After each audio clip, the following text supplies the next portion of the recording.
Hello dear student, कैसे हैं आप लोग।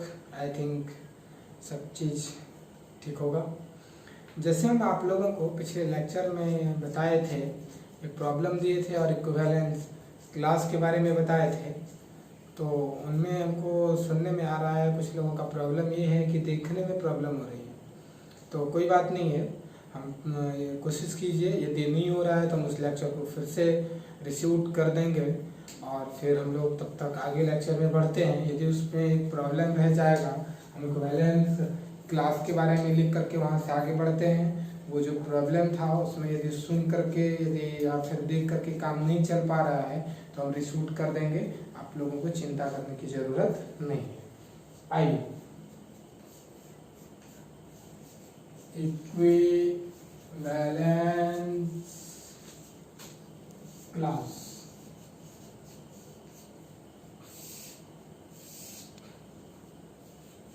Let R be any equivalence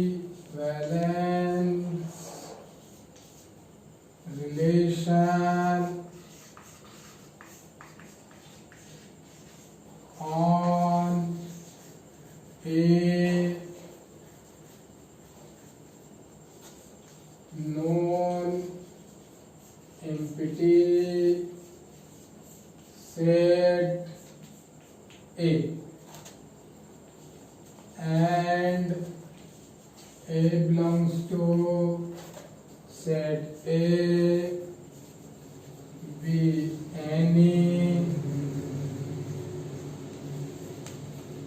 arbitrary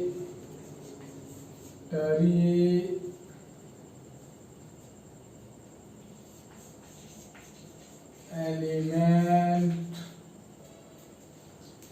A belongs to A, be any arbitrary element.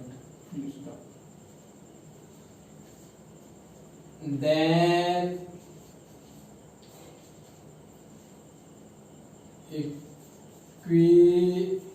equivalence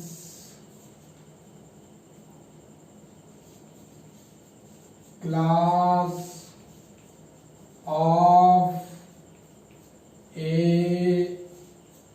is denoted by बड़ी bracket के अंदर ए को या ऐसा या equivalent class of A and defined H परिभाषित होगा equivalent class of A collection of all elements from A such that A related to X. Yeah. Equivalent class of A X belongs to A related to capital X. आप इस प्रकार से इसको समझें कि यदि A के साथ रिलेशन होता है X का तो वो X equivalence class of A में जाएगा। पिछले क्लास में हम एग्जांपल भी बहुत अच्छे ढंग से दिए थे, जैसे कि हम इस बोर्ड का एक पार्ट है और हमारे साथ 5 आदमी है इस बोर्ड पर।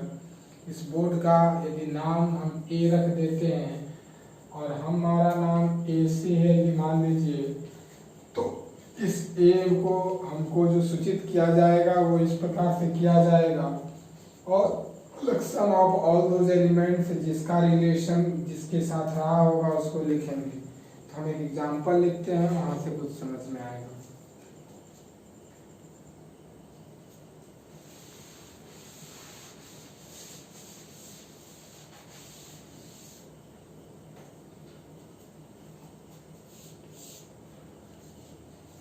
Let A is capital A is equal to A1 2 देते हैं, ज़्यादा अच्छा रहेगा, ज़्यादा समझ में आएगा। 1 2 3 एग्जाम्पल पीछे वाले से भी लेते हैं। 1 1 2 2 3 3 1 2 2 1।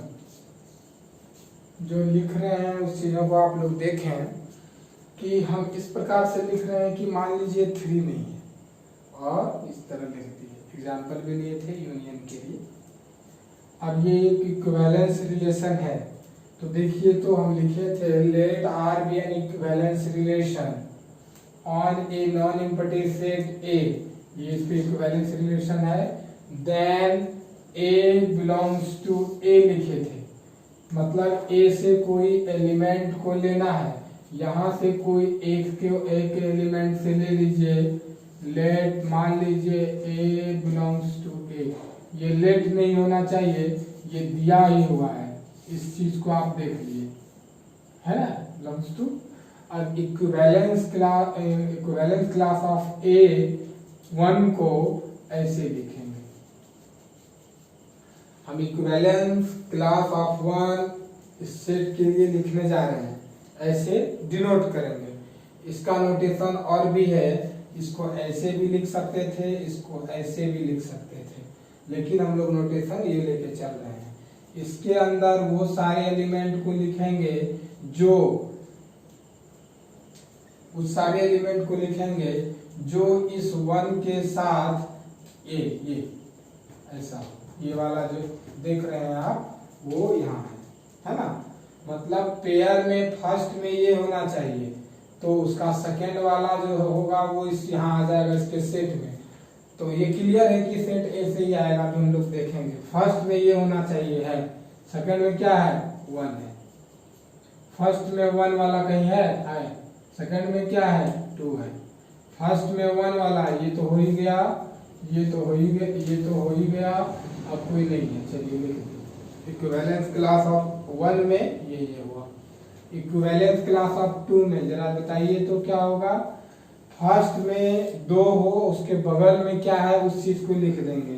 फर्स्ट में 2 वाला नहीं है, फर्स्ट में 2 वाला है, इसका बगल में कौन है भाई, तो 2 है।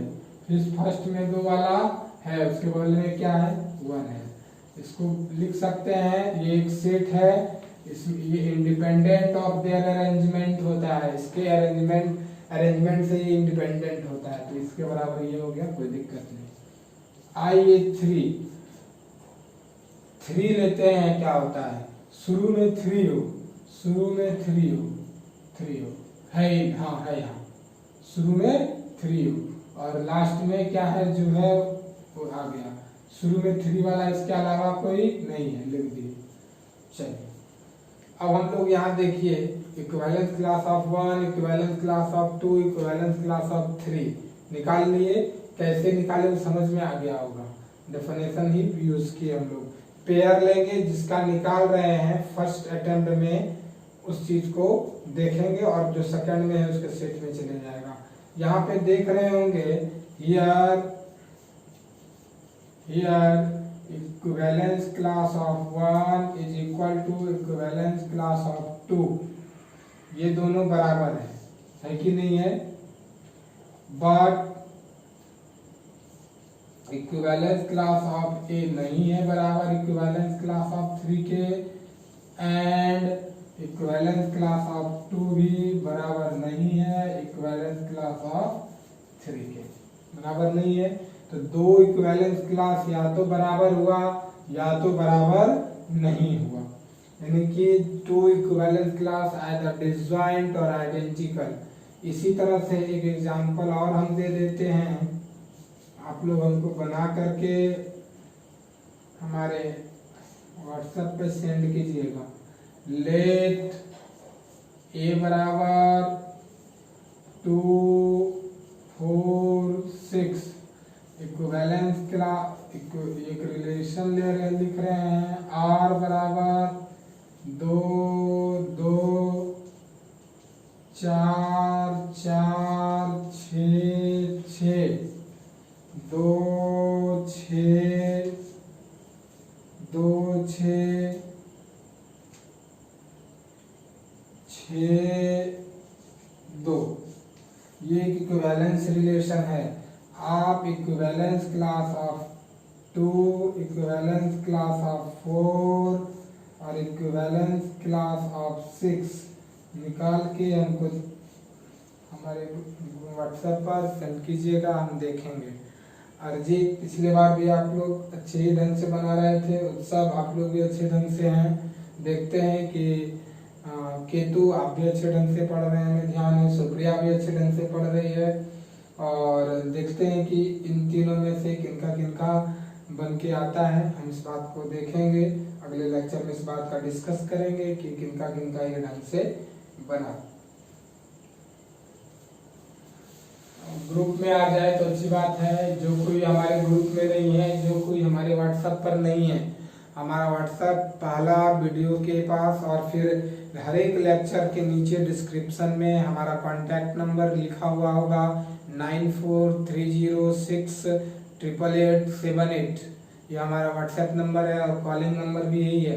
किन्हीं को कुछ प्रॉब्लम हो तो कॉल भी कर सकते हैं, व्हाट्सएप भी कर सकते हैं। कहीं कोई दिक्कत किन्हीं को नहीं होनी चाहिए, बशर्ते आप लोगों की परीक्षा बहुत अच्छे ढंग से जाए, बस यही हम चाह रहे हैं। चलिए लिखिए theorem. Any two equivalence relation either any two equivalence class either disjoint or identical. Theorem number 1 इस टॉपिक के लिए 1। Any two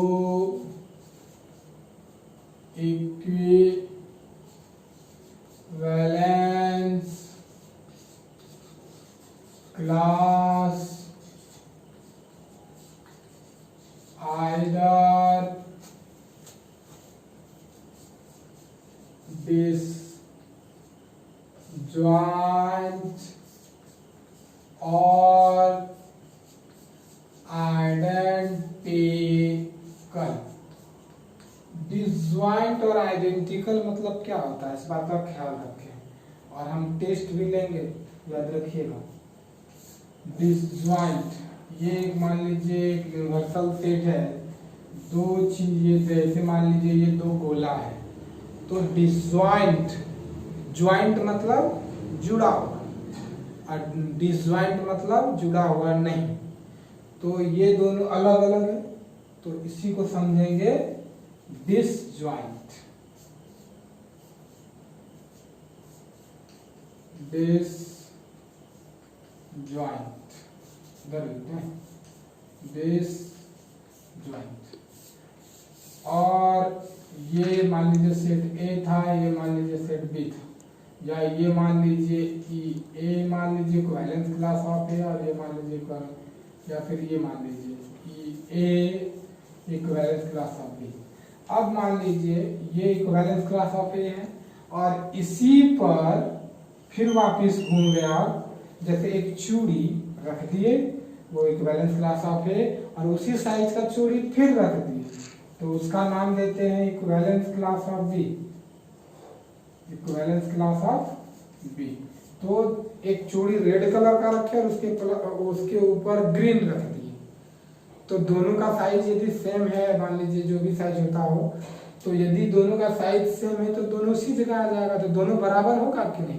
equivalence class of ए मान लीजिए रेड वाला, और जो ग्रीन वाला रखे वो इक्विवेलेंस क्लास ऑफ बी मान लीजिए। क्लियर। अब यहाँ पे क्या है कि रेड वाला जो है वो इक्विवेलेंस क्लास ऑफ ए ये है और इक्विवेलेंस क्लास ऑफ बी ये है, मतलब दोनों अलग अलग है। तो दो चूड़ी अलग अलग जब रखे तो वो डिसजॉइंट कहलाया, मतलब अलग। आइडेंटिकल मतलब बराबर। कोई दिक्कत? तो हमको यही प्रूफ करना है कि या तो दोनों अलग होगा या दोनों बराबर होगा। अब एग्जांपल में दिखाए इक्विवेलेंस क्लास ऑफ 1 और इक्विवेलेंस क्लास ऑफ 2 दोनों बराबर हुआ था। Equivalence class of 1 equivalence class of 3 बराबर नहीं हुआ था। Equivalence class of 2 equivalence class of 3 वो भी बराबर नहीं हुआ था, मतलब 1 और 3 वाले में 2 और 3 वाले में कुछ कॉमन नहीं आ रहा था, और 1 और 2 वाले में सब कॉमन आ रहा था। मतलब मतलब मिलेगा तो पूरा मिलेगा और नहीं मिलेगा तो कुछ भी नहीं मिलेगा। बात समझ में आया? मतलब कब्जा करेंगे तो पूरा करेंगे, नहीं तो कुछ भी नहीं करेंगे। आप समझ रहेंगे। आइए प्रूफ लिखते हैं।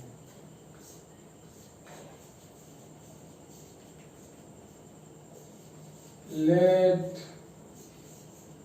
R be any equivalence relation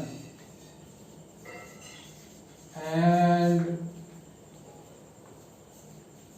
let A and B belongs to set A.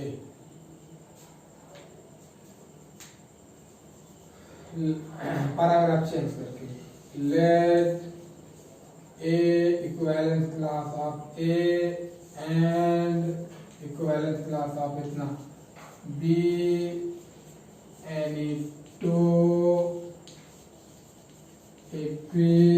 equivalence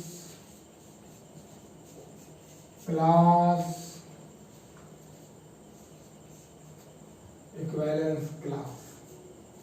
of the set A। R को इक्विवेलेंस, क्योंकि इक्विवेलेंस क्लास आने से पहले इक्विवेलेंस रिलेशन आना होगा, और वो इक्विवेलेंस रिलेशन होने से पहले कोई सेट R, वो रिलेशन R जो है वो R तैयार हुआ होगा, सेट A से। तो A से वहां तक लिखे क्वेश्चन वाला, let R be an equivalence relation on an non relation and non impotent set. यहाँ पे छूट गया, यहाँ पे लिख देंगे on a non empty set A। यहाँ पे लिख दी।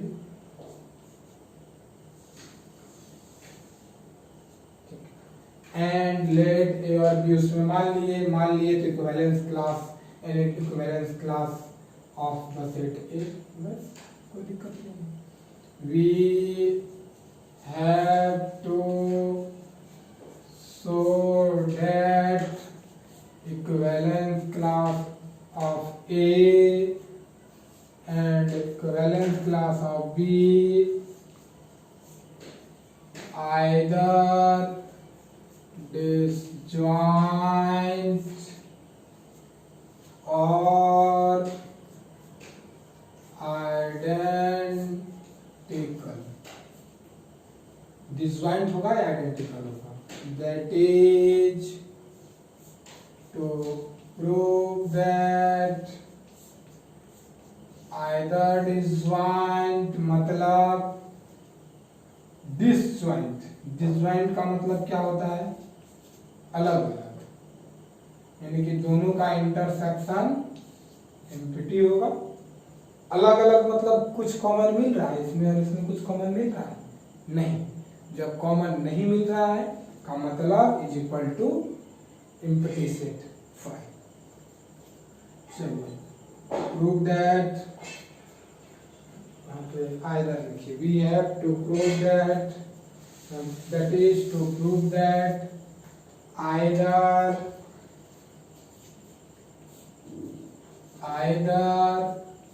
equivalence class of A intersection equivalence class of B is equal to empty, or या equivalence class of A equal to equivalence class, मतलब दोनों अलग अलग होगा ये वाला फिगर, या दोनों बराबर होगा, यानी कि दोनों डिसजॉइंट तो ये वाला फिगर, या दोनों। क्वेश्चन फिर से कर समझिए। टू इक्विवेलेंस क्लास ए और बी, कहता है ये डिसजॉइंट होगा या आइडेंटिकल होगा? दो में एक कंडीशन होगा।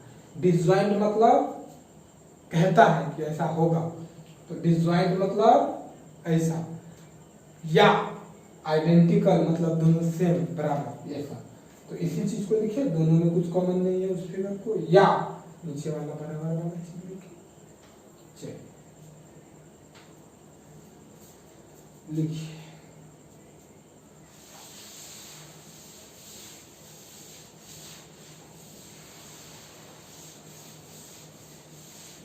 लिखिए यहाँ के बाद there arise two possibilities, there arise two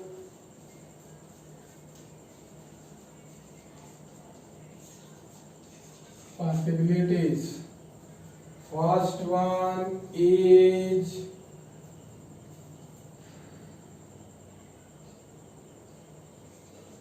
equivalence class of A intersection equivalence class of B is equal to empty set, and second one is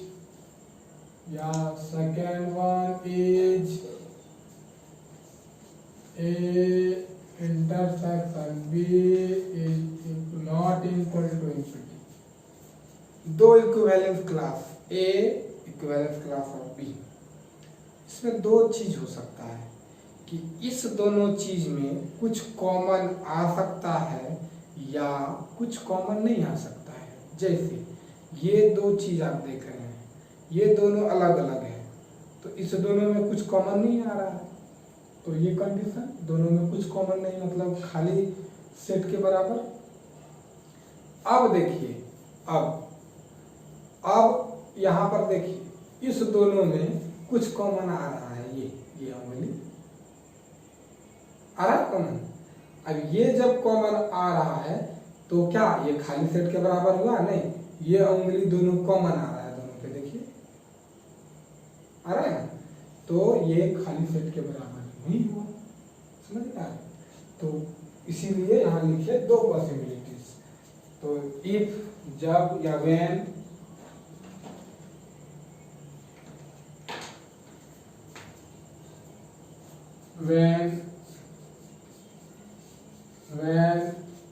equivalence class of A intersection equivalence class of B is equal to 5, comma, then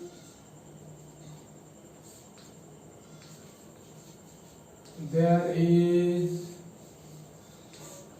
nothing to be proved। जब ऐसा हो जाए तब proof करने की कोई जरूरत नहीं, एक चीज प्रूफ हो गया। जब दोनों अलग अलग है तो इस बात को प्रूफ करने की जरूरत नहीं। When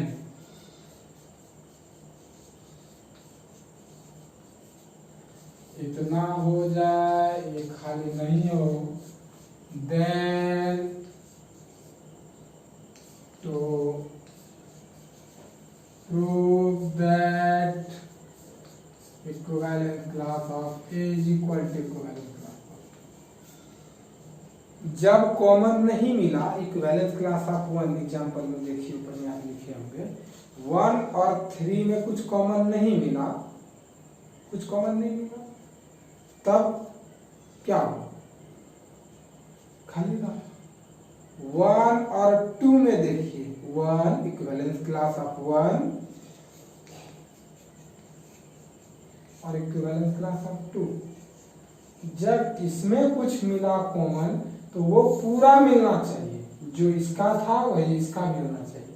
एग्जांपल में हुआ भी था, तो वहां पे यदि कुछ कॉमन मिले तो तुरंत आपको प्रूफ करना पड़ेगा कि दोनों बराबर है।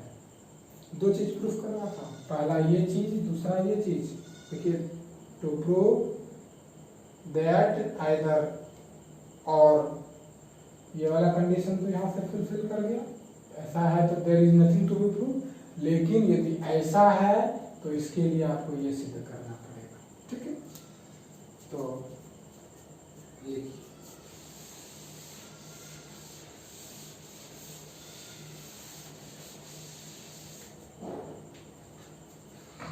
since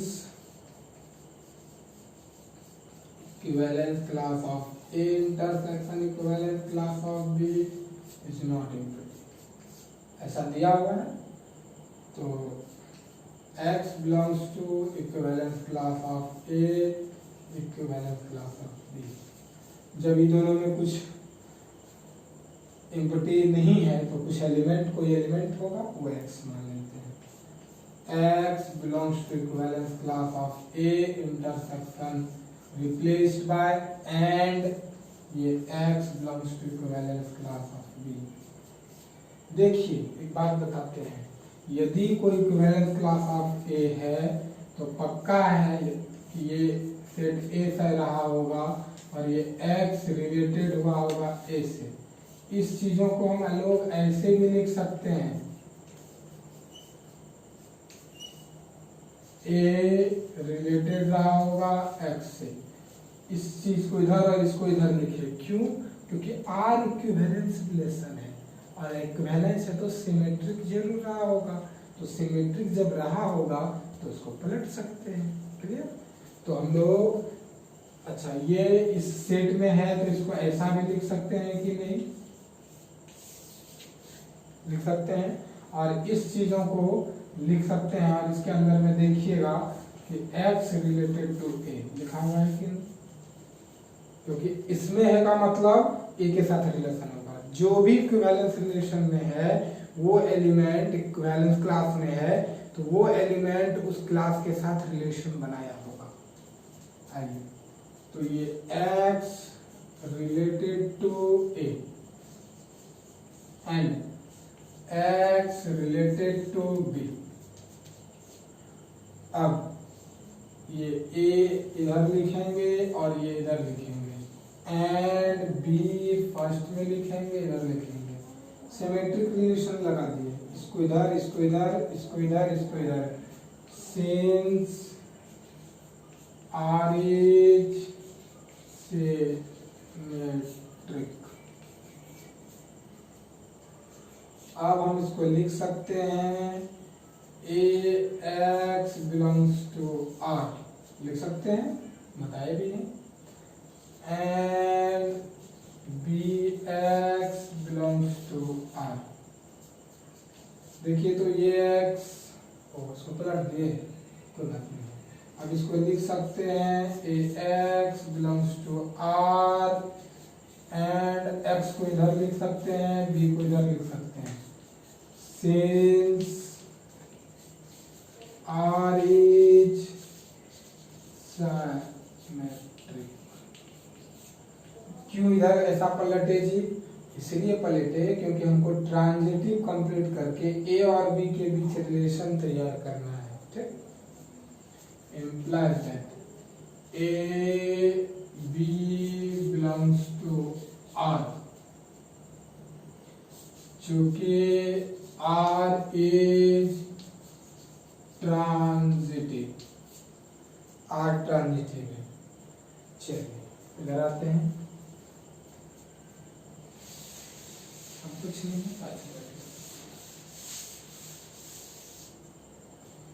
देखिए A B belongs to R में है, वहाँ लिखे हैं। इस चीज को लिख सकते हैं B A also belongs to R. क्यों? तो चूंकि R इज सिमेट्रिक। इसको इक्वेशन नंबर मान लीजिए फर्स्ट, कोई दिक्कत नहीं, एकदम आसान है। ध्यान से देखेंगे, यदि किसी को कहीं दिक्कत होता है आप हमें कमेंट सेक्शन में या हमारे व्हाट्सएप नंबर पर जरूर मैसेज करें।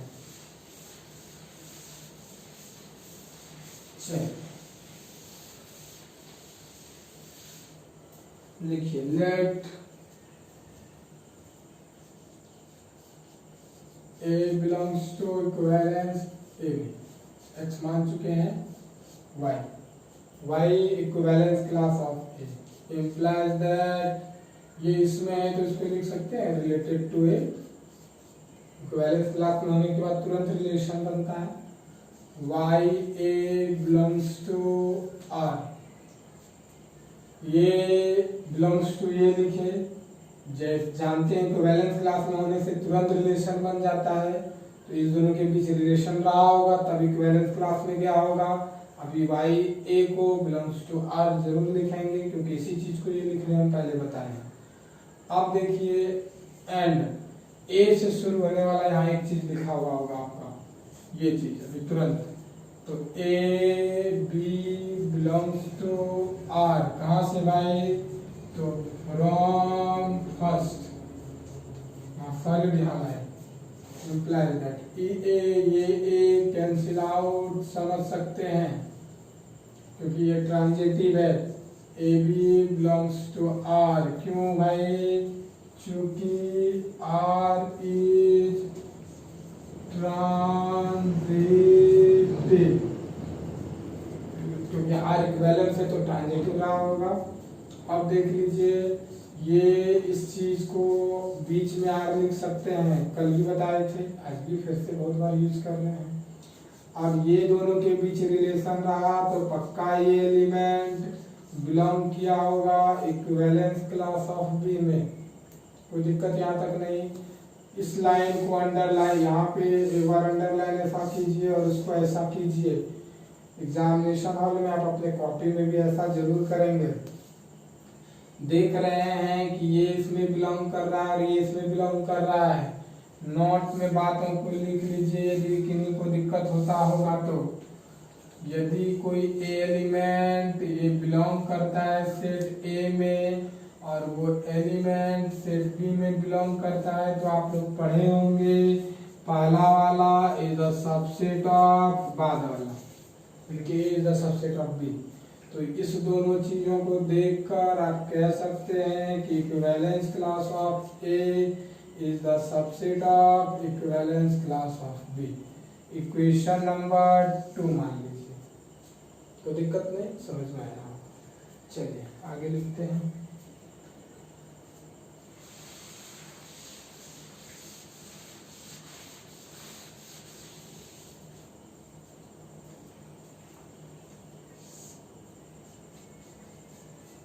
Again let z, चला गया, खत्म कर देंगे, कोई फोन वाला लाइट लेंगे, लाइट का कुछ प्रॉब्लम हो गया था। आइए, again let z belongs to equivalence class of B implies that z related to B, z B belongs to R, इस चीज को ऐसा लिख सकते हैं। एंड बी वाला इक्वेशन नंबर फर्स्ट में देखिए लिखा हुआ होगा बिलोंग्स टू आर। अब ये दोनों देखिए कैंसिल आउट समझेंगे ट्रांजिटिव को लेकर, तो Z A belongs to R. अब ये Z A belongs to R है तो इसको लिख सकते हैं जेड रिलेटेड टू ए। ये जो लिखे ये क्यों लिखे भाई, ये फ्रॉम फर्स्ट लिखे, इधर फर्स्ट वाला मिटा लेते हैं।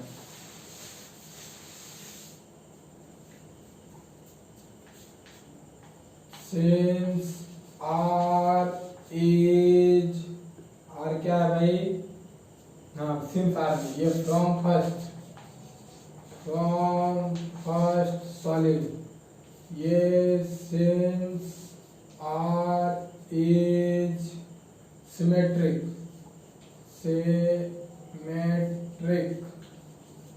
नहीं ट्रांजिटिव इसके, सिंस आर इज ट्रांजिटिव, क्योंकि ये दोनों कैंसिल आउट समझ के लिखें। चलिए अब ये z belongs to equivalence class of ए।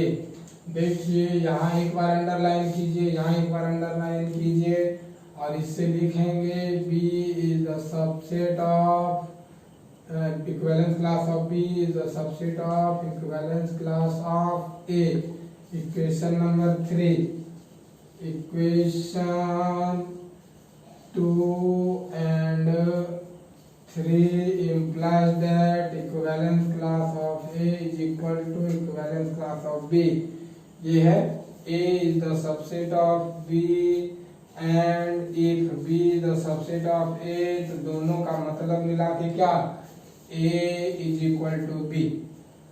तो यही आपको प्रूफ करना था, यानी कि any two equivalence class either disjoint or identical, therefore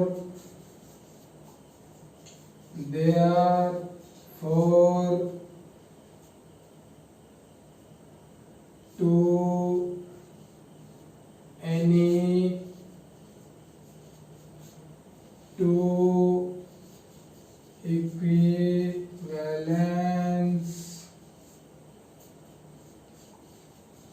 class either disjoint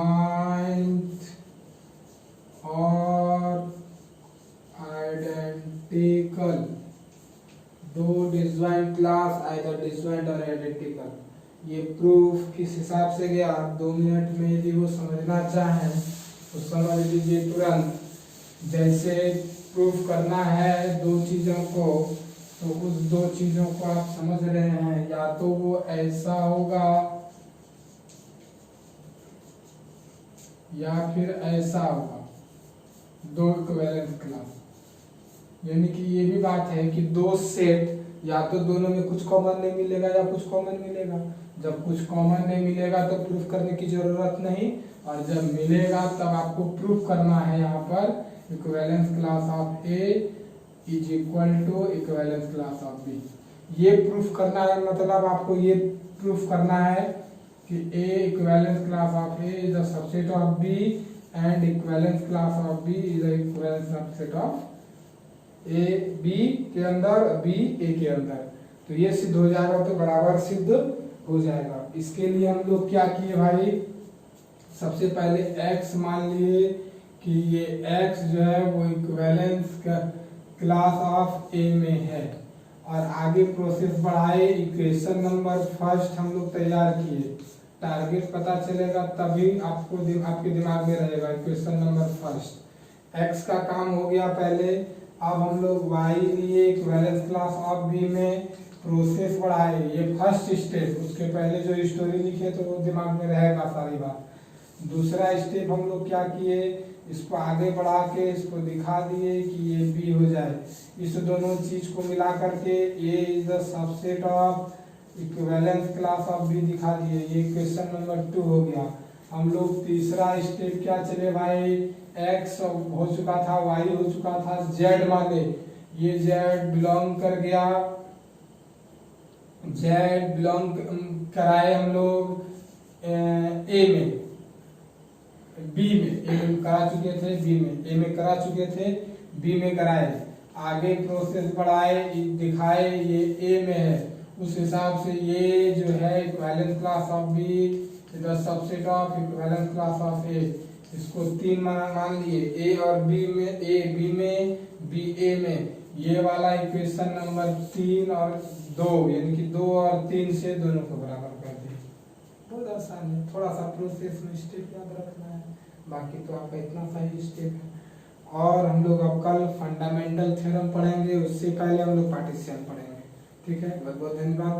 आप लोग को जो प्रॉब्लम हो जरूर कांटेक्ट कीजिए, बाकी ठीक, धन्यवाद।